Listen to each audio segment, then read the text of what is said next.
ओम नमः शिवाय। जय माता दी। नमस्कार दोस्तों, स्वागत है आप सभी का आपके अपने यूट्यूब चैनल खुशहाल ज़िंदगी में। सबसे पहले आप सभी को दुर्गा अष्टमी की बहुत सारी शुभकामनाएं।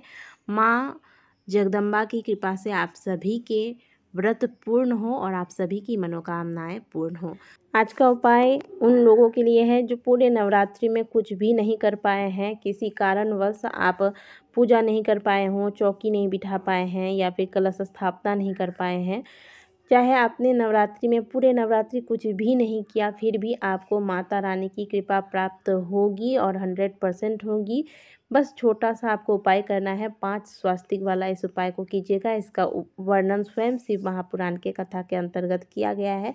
इस उपाय को कोई भी कर सकता है। अब ऐसा नहीं है कि जिसने पूजा पाठ बिल्कुल नहीं किया वो ही करेगा। जिन्होंने पूजा पाठ सब कुछ किया है वो भी इस उपाय को कर सकते हैं। इस उपाय को करने से घर में दिव्य शक्तियों का वास होता है। दोस्तों, आज है दुर्गा अष्टमी। आप सभी अपने अपने घर में अपने अपने विधि विधान से पूजा अर्चना कर रहे होंगे। आज दुर्गा अष्टमी पर एक बहुत ही सुंदर सा सरल सा उपाय लेकर आई हूँ उन लोगों के लिए जो चाहते हैं कि आपके घर में माँ लक्ष्मी का स्थायी रूप से वास हो। यदि आपका व्यापार नहीं चल रहा है, अचानक से व्यापार में घाटा होने लगा है, धन आगमन के सारे रास्ते बंद हो गए हैं, धन संबंधित समस्याएं आपको परेशान कर रही हैं, तो कुल मिलाकर कहें कि जितनी भी धन संबंधित आपकी मनोकामनाएं हैं, आपकी परेशानियां हैं, इन सभी परेशानियों का एक बहुत ही सुंदर रामबाण उपाय लेकर आई हूँ। इस उपाय को आप दुर्गा अष्टमी या दुर्गा नवमी किसी भी दिन कर सकते हैं। बहुत ही सुंदर सरल सा उपाय है। इस उपाय को शाम के वक्त करना है। करना क्या है आगे वीडियो में बताती हूँ। वीडियो आरंभ करने से पहले आप सभी से रिक्वेस्ट है, वीडियो को लाइक ज़रूर करें। चैनल पर पहली बार आए हैं तो चैनल को सब्सक्राइब अवश्य कर लें। इस उपाय के लिए आपको एक चांदी का पात्र ले लेना है, चांदी का कटोरा यदि आपके पास है तो रखें, और नहीं है अगर चांदी का कटोरा तो आप स्टील का कटोरा रखें और उसमें आप चांदी की कोई अंगूठी या फिर चांदी का अगर आपके पास कोई सिक्का है तो वो डाल दें। ठीक है। और इसी पात्र में आपको हल्दी डालनी है। हल्दी आप शुद्ध हल्दी लीजिएगा। ऐसा कोई हल्दी मत लीजिएगा जो आप प्रतिदिन खाने पीने में इस्तेमाल करते हैं, वो हल्दी नहीं लेना है। शुद्ध अलग से हल्दी लीजिएगा और साथ में घी ले लेना है। घी डालकर इस चांदी के पात्र में हल्दी का एक पेस्ट तैयार कीजिएगा। अब यहाँ ध्यान रखिएगा कि अगर चांदी का पात्र नहीं है तो इसी पात्र में आपको चांदी का कोई सिक्का या फिर कोई अंगूठी वगैरह डालकर इसके बाद आपको यह पेस्ट तैयार करना है। ठीक है। हल्दी का पेस्ट तैयार करेंगे घी के द्वारा। समझ में आ गई आपको ये बात। अब आपको क्या करना है, एक घी का दीपक तैयार करना है और इस दीपक में आपको लंबी बाती रखनी है। जब भी माता के लिए हम दीपक तैयार करते हैं, नवरात्रि का उपाय है, माता के समक्ष यह दीपक लगाएंगे। तो जब भी माता के लिए दीपक लगाएंगे, लंबी बाती का दीपक लगाएंगे और इसमें जो हम बाती लगाएंगे वह जो कलावे वाली बाती होती है लाल रंग की, वो बाती का प्रयोग करना है। ठीक है। और इस दीपक में आपको घी भर देना है। एक चुटकी हल्दी इसी दीपक में आपको डाल देना है। अब इस दीपक को आपने अभी नवरात्रि चल रहे हैं, माता की चौकी लगाई होगी, माता की फ़ोटो अवश्य स्थापित की होगी या मूर्ति है, या फिर अगर आपने माता की फ़ोटो स्थापित नहीं की है, मूर्ति स्थापित नहीं की है, तो आपके घर में जो कुल देवी है वहाँ भी आप इस दीपक को रख सकते हैं। और नहीं कुछ तो आप माँ लक्ष्मी के समक्ष भी यह दीपक रख सकते हैं। तो ठीक है। नवरात्रि चल रहे हैं, पहले या तो आप माँ दुर्गा के समक्ष ये दीपक लगाएं, नहीं है माँ दुर्गा की फ़ोटो अगर पूजा नहीं कर रहे हैं आप इस दौरान, तो आप कुल देवी के समक्ष रखें, और नहीं इतना भी नहीं होता है तो माता लक्ष्मी के समक्ष यह दीपक आपको रखना है। दीपक डायरेक्ट ज़मीन पर नहीं रखना है। माता के समक्ष जब दीपक रखेंगे तो नीचे थोड़ा सा पहले जहाँ पर आप दीपक रखेंगे वहाँ पर थोड़ा सा आप चावल डाल दें, चावल की ढेरी डाल दें, इसके ऊपर आपको यह दीपक रखना है। ठीक है। इतना कार्य कर लेंगे। इसके बाद जो हमने घी का पेस्ट तैयार किया है, घी और हल्दी का, यह लेकर हमें घर के मुख्य द्वार पर जाना है। घर के मुख्य द्वार पर जाकर दाहिने और बाएं दोनों ओर हमें एक एक स्वास्तिक का निर्माण करना है।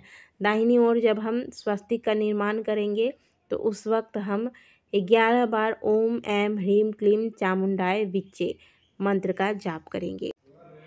11 बार इस मंत्र का जाप करके एक स्वस्तिक बनाएंगे। फिर दूसरी तरफ दरवाज़ा के दूसरी तरफ स्वस्तिक बनाएंगे, तभी भी 11 बार ओम ऐं ह्रीं क्लीं चामुंडाय विच्चे मंत्र का 11 बार जाप करके फिर एक स्वस्तिक बनाएंगे।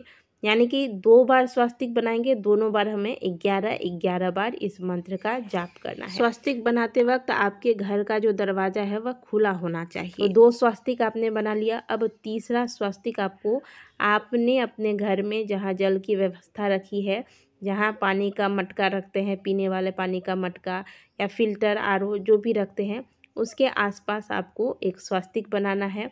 माँ अन्नपूर्णा का नाम लीजिएगा और फिर ओम ऐं ह्रीं क्लीं चामुंडाय विच्चे मंत्र का 11 बार जाप करते हुए एक स्वस्तिक वहाँ बना दीजिए। अब तीसरा स्वस्तिक आपने बना लिया। अब चौथा स्वस्तिक आपको आपके घर के मंदिर में बनाना है, ठीक है। मंदिर में भी जब आप स्वस्तिक बनाएंगे तो ओम ऐं ह्रीं क्लीं चामुंडाय विच्चे मंत्र का 11 बार जाप करते हुए यह स्वस्तिक बनाएंगे। 4 स्वस्तिक आपने बना लिया। अब 5वां स्वस्तिक आपको अपने घर के तिजोरी में, यानी कि जहाँ आप अपना धन जमा करके रखते हैं, चाहे वो अलमारी हो, तिजोरी हो, वहाँ पर आपको स्वस्तिक बना लेना है। स्वस्तिक बनाते वक्त वहाँ भी आपको 11 बार ओम ऐं ह्रीं क्लीं चामुंडाय विच्चे मंत्र का जाप करना है, ठीक है। इतना करने के बाद जो अब आपने दीपक जलाया है माता के मंदिर में, इस दीपक को उठाइए और हर स्वस्तिक, सबसे पहले स्वस्तिक आपने जहाँ बनाया था वहाँ पर जाकर उस स्वस्तिक की आरती उतारिए। फिर जो दूसरा स्वस्तिक बनाया है दरवाज़ा के पास, उस ओर भी एक बार आप इस दीपक को, यह दिव्य दीपक को की आरती दिखा दें। फिर तीसरा स्वस्तिक जहाँ आपने बनाया है वहाँ भी जाकर इस दीपक की आरती दिखाएं। चौथा स्वस्तिक आपने मंदिर में बनाया है, वहाँ जाकर आरती दिखाएं। 5वां स्वस्तिक तिजोरी या अलमारी पर बनाया है, वहाँ जाकर आप इस दीपक की आरती दिखाएं। 5 स्वस्तिक पर आरती दिखाने के बाद अब इस दीपक को पुनः ले जाकर वहीं पर स्थापित करें जहाँ पर आपने पहले माता के समक्ष इस दीपक को रखा था। और जो पात्र में आपने हल्दी घोला था, उसमें अगर हल्दी बच जाता है तो इस 1 गिलास शुद्ध जल लीजिएगा, इसमें थोड़ा सा गंगा जल मिलाकर इस हल्दी को उसमें मिला दीजिएगा और इस जल का पूरे घर में आप ओम दुम दुर्गाय नमः या फिर ओम ऐं ह्रीं क्लीं चामुंडाय विच्चे मंत्र का जाप करते हुए पूरे घर में इस जल का छिड़काव कर दें। इससे घर में सकारात्मक ऊर्जाएं आएंगी, सभी नकारात्मक ऊर्जाएं समाप्त होंगी। और इस उपाय को करने से आपने भले पूरे नवरात्रि में माता की चौकी नहीं बिठाई, माता का पाठ नहीं कर पाए, किसी वजह से आप पूजा पाठ नहीं कर पाए हो, तो इस उपाय को अवश्य कीजिए। इससे माता की साक्षात कृपा आपके घर परिवार पर बनी रहेगी। इस उपाय को आप दुर्गा अष्टमी या फिर दुर्गा नवमी किसी भी दिन कर सकते हैं। और स्वस्तिक बनाने का तरीका एक बार स्क्रीन पर देख लीजिए। अनामिका उंगली की सहायता से आपको इस प्रकार से स्वस्तिक का निर्माण करना है। तो इस उपाय को अवश्य कीजिएगा, शाम के वक्त इस उपाय को करना है। आशा करते हैं कि आप इस उपाय का ज़्यादा से ज़्यादा लाभ उठाएंगे। वीडियो अच्छी लगी है तो वीडियो को लाइक कीजिएगा, कमेंट बॉक्स में जय माता दी अवश्य लिखिएगा।